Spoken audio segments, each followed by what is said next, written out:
Robert Plank Show, episode 179, Strategic Content and Advertising.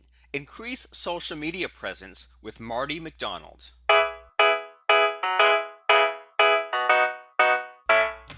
Hey everyone, and welcome back to the Robert Plank Show, where we talk about building an online business and making money. Our guest today is Marty McDonald, and he's the co-founder and CEO of Bad Rhino Inc., which is a full-service social media and digital marketing agency. And he's used social media strategies and internet marketing strategies to actively build online businesses for over 13 years. And Bad Rhino has clients in specialty food, craft beer, restaurants, golf, insurance, staffing, apparel, fitness, nonprofit, Fortune 500, Major League Baseball players, and several other small businesses, which sounds awesome. We're going to get to a lot of cool stuff today. How are things today, Mr. Marty?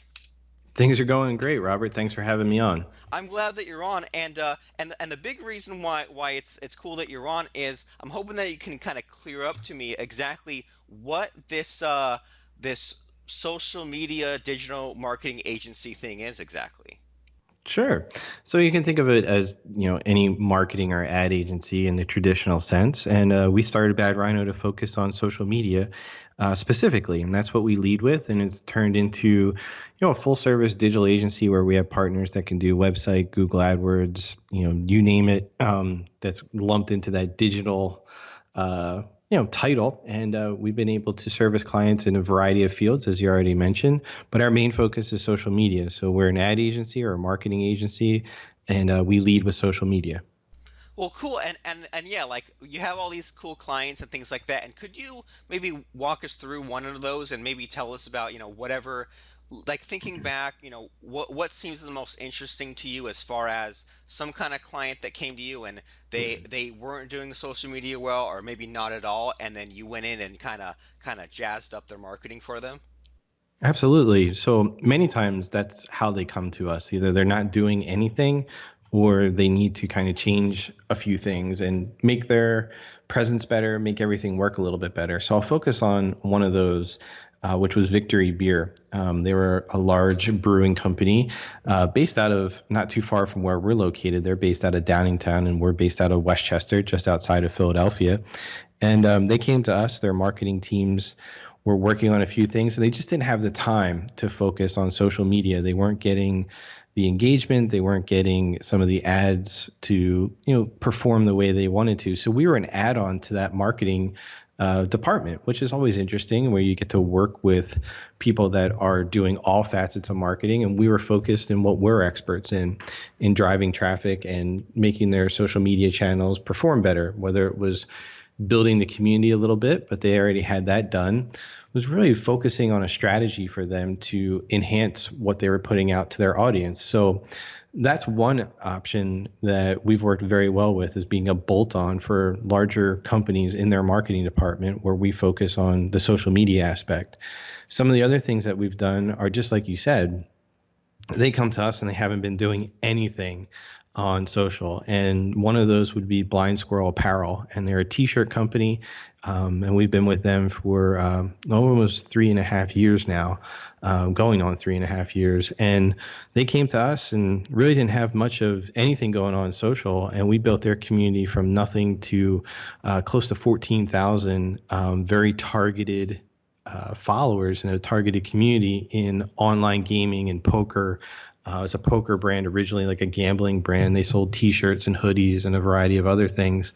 And we focused on there, built them out, and we created about a 3,000% increase after about 6 months of working with them in their sales and online sales through their website.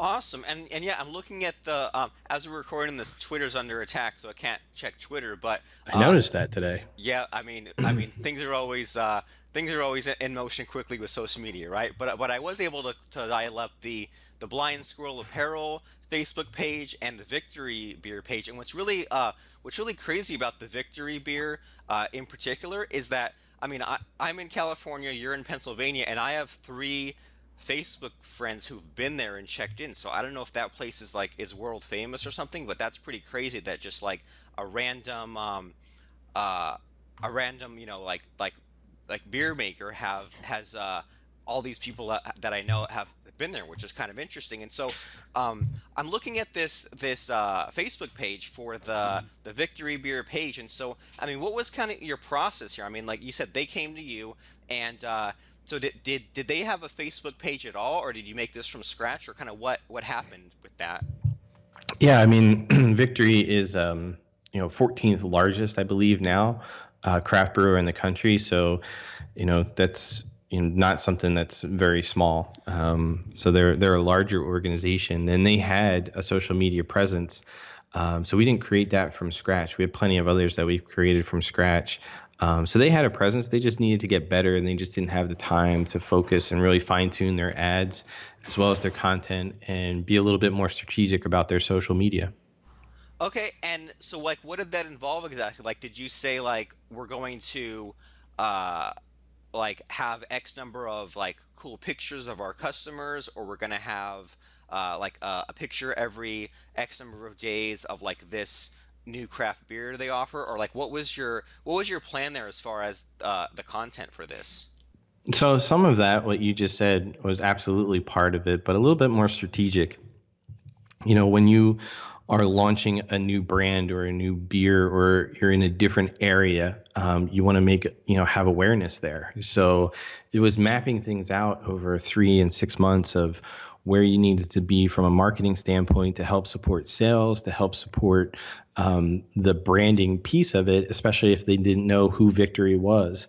You need to be able to be there so that when people did log on Facebook, much like you have three friends that actually, had checked in there, that was a little bit surprising. But say you went to a place where you are in California and you saw a Victory beer tap there, and you were, hey, this is a new brewery. I've never seen it before. And for you, and you went and checked that out, you want to have a good, solid presence. So all the things you mentioned right away was coming up with a better strategy to make sure that you had the right pictures out there, the right cadence. You had the right things where you're posting things when your audience is most active, when you have other ads running, so optimize those. All those things come into play, but more importantly, you want to get that elusive, what everyone asks is, how can I get ROI? Well, you have to tie that into a result that you want to get. In some cases, it might be growing the community.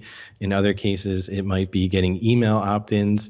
But the majority of people want to produce sales. So if you don't have a goal or a target, that's where you struggle when you're doing all this. So you have to tie that in and work a little bit backwards, going out, 3 and 6 months, and knowing, hey, we're going to launch this in Dallas or Phoenix or wherever.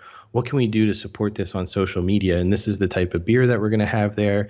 These are the events. These are the bars and restaurants that we already have contracts with, et cetera, et cetera. So a lot more goes into it, just figuring out, hey, what's the cool picture or video that you're going to put out there? Okay, I mean that makes a lot of sense, and I think that that's really important. I think that a lot of people might be falling into that trap just in general with social media, just posting stuff for the heck of it, which I guess is on the right track. But what you're saying is have that goal so that if what you're doing is worthwhile. And you mentioned that the goal might be to grow the page, or things, or get more engagement or things like that. But if the goal is sales, just out of curiosity, how do you measure that, right? Especially in like a local, like brewery or restaurant. I mean, if you and Bad Rhino take over their social media and do all these strategic things to grow the brand and stuff like that, how do you measure the sales part of it? Absolutely. There's a couple of different ways. So the first basic way that you want to start looking at things is, where are you at currently? Okay, so how did you measure that? What's a success currently based off of whatever you're doing? And that gives you the basis point. So let's just take it down to a very, very simple piece to start off, and then I can get into some of the particulars. Let's say you sent out, 1,000 postcards locally to wherever you're holding an event or whatever. And on the postcard was a simple call to action. Hey, if you're attending our, launch of um, our new type of beer tonight at this restaurant, please bring this postcard and you'll get a free sample, a free t-shirt or something. So that's easily trackable. If you send out 1,000, 25 people come in and they bring the postcard, well, then you know that 25 out of that 1,000 it worked. So you had like a 2% return. So whether that's good or bad for you, it doesn't matter. It's just a basis point of what you're working on. So you want to take a look at that company's other marketing and how they measure success. Then you want to apply that into a social media strategy. So it could be simply creating an event, giving them a call to action, say the similar thing to the postcard, but you can say, log in here, check in here, share this post, and there's tons of other apps that you can track this through, and those should result to sale. Now, that's kind of boiling it down to something very simple, like an event where you have people driving through. But what if you wanted to drive online sales? You could simply have a link that's coded or a coupon code, something that's there that has a call to action that's very specific, and you want to measure it in that period of time. Maybe you put it out there for a week saying it's 50% off for the next 5 days. And how many people do that and utilize that code or click on that link? You can have it tied to Twitter, Facebook, Instagram, et cetera, and having them come through these various channels. And then you have to look at the data and how that ties in and matches up with not only the clicks that you're getting through something like Google Analytics, but also the sales. And you should start to see patterns, and you take a look at that data. Once you see that data, you should be able to see different pieces of things that are common. Sometimes they're good, sometimes they're bad, but they're teaching you about what that audience is, what they want, and how they're going to purchase your product, especially if you're going to advertise online. You can get lost in the data, but if you're not looking at it on a regular basis, you're really just posting for the sake of posting. So I hope that makes sense. There's a lot to it, but that's kind of like a highlighted version of it. Yeah, I mean that does make a lot of sense. I mean, number one, that before doing anything, kind of look at what's already there. That way, you can know if what you did kind of moved the needle, so to speak. But then the other part of that was the track, like have some sort of a tracking component. As far as if it's like online sales, then there you go, have a tracking link where you can track the clicks, track the sales from that particular ad. But then as far as the offline stuff, having the postcard, and it sounds like it's pretty cool because it works for both sides, right? It works because if you have, say, that postcard example where you can track and see which Facebook actions led to sales, from your point of view, you're like, okay, great, I can justify, I can show these clients, these businesses, that what we're doing is actually making a difference. And then from the restaurant or the brewery or whatever client it is, from their point of view, hiring you, they can say, okay, great, the money that we paid to Bad Rhino to do all these things wasn't just thrown away, because we can see that it actually multiplied into these extra sales. And so kind of along those lines, so we talked about the content posting of it, and then a few times the ads have come up. And so kind of staying with this case study with this Victory Beer establishment. So like, what did you do as far as running ads to get people into this place? A variety of different ways. I mean, their focus wasn't necessarily to get people there. It was really to run the ads to make sure that you see the content. And that's one of the fallacies is people will talk about, well, I just want this to be organic. Well, that doesn't really exist anymore because there's way more people on social media and you're looking for eyeballs. So you want to run ads to make sure your content's there, and that should naturally pull them into events. So when I say that, getting people to an event or getting people into an establishment, that's the ultimate goal. But that may not be the sole purpose of your ad plan for that month, that week, that year, that quarter. You want to create not only brand awareness, but you also want to have consistent calls to action for certain events. So you want to craft an ad plan that makes sure that your content, your best content, is being seen, and you're also driving engagement. And at this, on the flip side of that, you're going to have very specific ad campaigns to drive people into those events or establishments. So to give you a real life example there, when they launch something out that's a brand new beer, a different type of beer, like a different IPA or a different sour, they might have some very, very solid pieces that they want to have people see. So you create the content, you create a content plan, and you're running an ad to, hey, check out our latest, production. It launches November 1st, and you want to get people in there so they have awareness of it. Ask for it at your local bar or your local six-pack shop or wherever that might be. So you're just creating awareness with there. You're tracking it because you want to track the engagement, but the ultimate sale isn't necessarily the purpose of that ad. The other side of it, what we've been talking about is specifically driving people to an event, a specific call to action. And that's a little bit more measurable. But the difference between the two, the big difference is the first one, you might create awareness where you might do that across the United States, wherever Victory Beer is. The second one, you might just have that ad strictly running to the people in Philadelphia or New York City or Chicago. Those are the big difference to make sure that you're spending money in the right places. You don't want to advertise an event in New York that you're advertising to somebody like yourself in California. So it has to be strategic. You have to map out the plan, and it should tie into your content so that everything looks it's strategic, but it looks good. You have a thing about the sour beer that's coming out, and then you're also running an ad for the event that's launching the sour beer. Things like that. You want to tie it together and you not do it haphazardly, which is a theme you'll hear me talk about very regularly. And along those lines, like there's the awareness side of the ads, and then the specific call to action. And so, I mean, as far as your thought process with that, do you ever think like, okay, well, this percent is the awareness side, and this percent is the call to action, or is it just like, you kind of do it on a case by case basis? That's a great question. And you have to do it on a case by case basis because you have to know what the goals are for not only what their online plan is, but what else are they doing for marketing? To illustrate that is they might be doing a huge print ad in a beer publication. So they may not want to focus solely on new content. They might want to rehash some of their history. They might want to talk about other pieces of content that they've put out there over the past years that ties into this, beautiful print ad that's an industry specific thing. So you really have to listen to the client, and you have to understand where they're at in their process to make sure that you're focusing on the right things to get them the right results. So that's a great question though.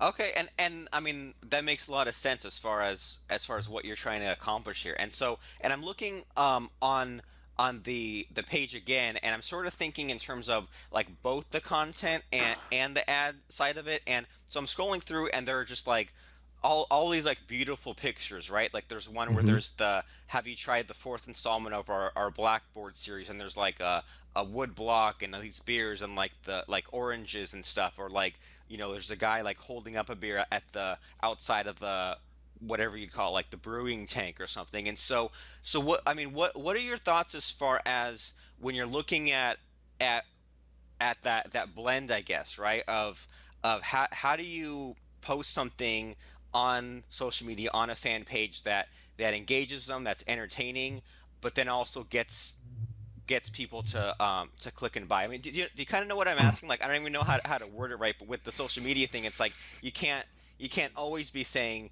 click this, buy my stuff, but then you also can't always be sort of the nice person and just posting silly cat videos. So I mean, what are your thoughts as far as like figuring out a balance with that? Just give your audience what they want. And if we're going back to the analytics and taking a look at everything, if you're not looking at the data and seeing what they're engaging with and what they're not engaging with, and don't take that data and apply it into your future content planning, then that answer that or the question that you just asked, you'll never figure out. So you don't just go in there and say, let me just put out whatever I think is going to be best.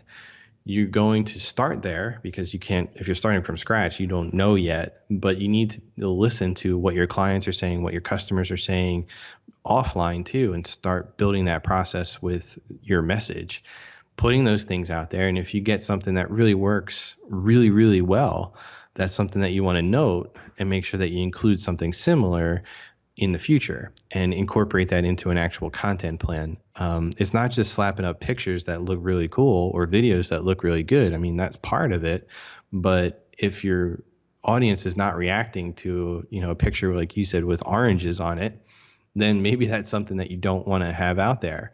But if they do react to people that are hanging out around, say a group of people that are hanging out around, your beer, and it looks like they're having fun, and that's the most engaging thing, that's something that you want to incorporate more of. Maybe you're doing videos where you're talking to people at tastings, or maybe you're working with people that, different bars and restaurants that you just got into, that you want to, illustrate that people are having fun. It's a fun brand and things like that. So you have to really look at the data. You can't just post it because it looks good and you think it's going to work. The data is going to tell you everything. And if it doesn't work, then that's the thing you have to listen to, and not just keep banging your head against the wall saying, but this picture looks so cool, or these videos are so cool, or we spent so much time doing it. Hey, you misread your audience and they're not engaging with it, so it's not doing you any good. You have to figure out and put out things that they're going to engage with, share, like, and then those things, once you see that pattern, you can start putting things in there that are specific calls to action around similar content to get them to go buy a t-shirt, to go to some event, or purchase your beer, or ask for your beer. And then you start to measure it and you start the whole process over again. And that whole thought process, that makes a lot of sense, especially because, I mean, like you said, at first you don't know what's going to catch on, and then you try different things, and then based on what the data says, and you can say, okay, well, should I show a picture of, like you said, like the beer itself, or of people enjoying it, or of a video, or a picture, or of the process of it being made. And then another thing that you said in there was that, and it almost makes a really good case for a lot of these businesses to hire someone like you to do their social media, as opposed to them doing it themselves. And that's the ego aspect that you mentioned, where someone might have spent, half an hour or an hour figuring out the perfect shot, or they might think that the process of making the beer is more interesting than showing people enjoying the beer, and then that might get in the way of that decision of, well, what do I show more of, as opposed to if they have you and Bad Rhino do your thing, then you're kind of looking at it more objectively from the outside in. You're saying, okay, well, we're not going to let the ego kind of get in the way of there. So, I mean, sort of along those lines, when you see a lot of these businesses doing, social media marketing and stuff like that, do you see a common big mistake happening over and over again? Yeah, you hit on a good thing there, and I think it happens to everybody. Sometimes we work very closely with our clients. It's not something that we just say, okay, we'll take it over, and then we never talk to them again. They'll come up with ideas, we'll come up with ideas, and when we start to throw them out there, just because it was a great idea that we came up with or they come up with and we all get excited about, it doesn't necessarily mean that once we launch it, it's going to go anywhere. We've been right in some instances, the clients have been right, and we've both been wrong too. It's really a collaborative thing so that you can constantly be right more than you're wrong. That's most important, or we wouldn't be in business. But at the same time, you can get emotional about it and say, oh, this is going to be awesome. And, you've been thinking about it for weeks or months, or in some cases, even years, depending on how long the business has been around. And you get attached to it, and you have to push the ego out every once in a while and say, you know what, this is awesome. Maybe we should try it, but we should also put some parameters around it. Hey, it's something new. B, we're not really sure if it's going to work. We think it's going to work. So let's test small ad budgets before we go in 100% and before we scale it. So if your ad budget is, I'm just using random numbers here, say $1,000 for the month, let's only put like $40 or $50 on this at first. And if it starts to take off, then let's accelerate that through. Again, reading the data. But you're 100% correct. You can get attached to things because you think it's awesome, and then it just flops. And sometimes you just don't know. There's been times where we put something out there where we never expected it, and it just taken off for whatever reason. It was the right time, the right day, the right message at that time. Then other things that have been super, super calculated that we think will work, they still work to a certain degree, but not as well as we thought they would. So you have to constantly be testing. And I sound like a broken record, but you have to look at that data. If you're not doing analytics and you're not looking at what your audience wants, as well as what they're engaging with currently, you're going to suffer with social media, and you're going to be like, this doesn't work. This sucks. I don't know why I do it. And you're going to be in that pattern. We've seen it at large businesses. We've seen it at small businesses as well. And that makes a lot of sense, and I could totally relate to that too. I mean, in a lot of situations, not just social media marketing, but in, trying out different things and not really having any good results, and just sort of scratching my head and wondering, well, I took all these actions, I did all this work and put in all this time, not getting anything back. But the answer is to test small, to look at the data. And what I really liked about what you said in there was to be right more than you're wrong. And what that tells me is that, any action is better than no action. At first, we have to try out different things, look at the data. But it sounds like a lot of these local businesses, especially who are maybe ignoring social media or not really fully committing to it. And I mean, it sounds like to me that they're really shooting themselves in the foot, and that if they don't step up their game soon, then they're going to have a lot of competitors sort of take away their business. Is that right? 100%. And I always say that if you're going to jump into social media or any marketing, you just want to go in, you want to go all in, at least in the strategic part, and you're going to give it some time. We don't work with anybody that's not willing to invest in us for 6 months minimum, because it doesn't make any sense. If you just wanted to run one ad and then you run it and you think it doesn't work, then that's your issue, not really ours. We have a proven track record over 6 years of being able to provide it. So you have to be thinking that way, that this is something that you want to build, not something that you just try and hope it works. Right. It's like the future of their business is not just a detour in their business. And so, I mean, Exactly. maybe that might be a little more harsh than you might say, but that's just what comes to mind. So as far I was sugarcoating it a little bit there. I'll let you take it. It's your audience. yeah, we're doing a little like good cop, bad cop, right? So sort of Exactly. along those lines, you have this social media agency called Bad Rhino, and we talked about it a bunch, and it sounds like you guys really stand out and are different because you first of all, you said there's that you're more long term, you're more about the next 6 months, not just the next like 6 days, and you work with these clients and you listen to them and you figure out what it is that they want and you work with them. So can you tell us about Bad Rhino, and more details about what it is you guys do specifically? Sure. So we were founded, like I said, 6 years ago, and we are a social media marketing agency that focuses on our clients. We create custom plans and custom, content, and everything is built for that client and for that voice. We don't take something from, say, a restaurant client, and just because we have another Italian restaurant somewhere in the world, we don't just take that other client's information and just slap it into the new one. We're going to take the time to listen, take the time to work with a client to understand where they need to be, number one. Number two, how they want to be portrayed online and what their social channels and social voice really needs to be, and then start to put a strategy together. That's the main focus there, Robert, is we're an agency that is a boutique, in the fact that we are doing everything 100% custom.